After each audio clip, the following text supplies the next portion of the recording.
Filming a scene in Whitewater Rapids is a tough experience for a film crew. Of course, the biggest challenge is trying to keep the actors alive and unhurt. Robert Mitchum, Marilyn Monroe, and young Tommy Reddick, he was 10 years old at the time, were on a wooden raft, and they were filming a sequence in the Canadian Rockies for River of No Return, the movie we're going to see. Well, the event was almost a river of no return for them.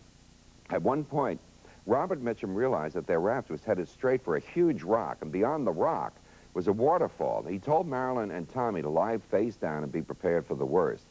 As Mitchum later told the story, it was then that he saw a little rescue boat that was there, but there was only room for Marilyn and Tommy, and to make matters worse, this thing had a hole in the bottom of it.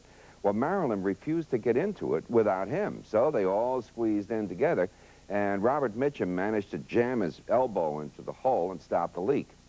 Mitchum was impressed with Marilyn Monroe's courage under these circumstances, and they all got along quite well during the 6 weeks they were working on location, which was right near Banff and Jasper in the Canadian Rockies.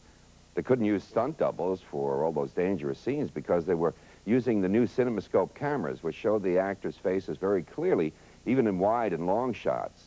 Mitchum said that he and Marilyn Monroe did things for this movie that would give most stuntmen the shivers. Now, there are some things in life, they say, that are just common sense. You never ride a horse named Thunder. You don't ever get in a boat named Titanic. And above all, especially in this case, do not ever take a raft on a body of water called the River of No Return.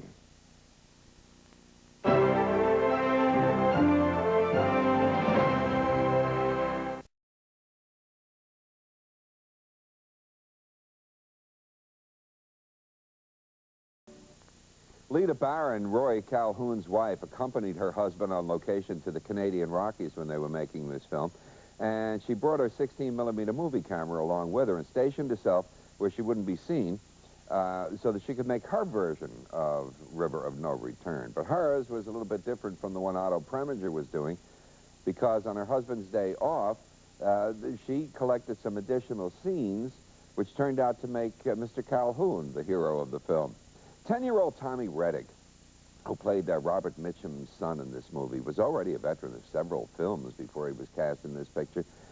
He also had the distinction of being Marilyn Monroe's youngest date ever when he escorted her to the premiere of another movie that he made, The 5,000 Fingers of Dr. T. For American Movie Classics, I'm Bob Dorian. The proceeding was sponsored without commercial interruption by AT&T. It's all within your reach.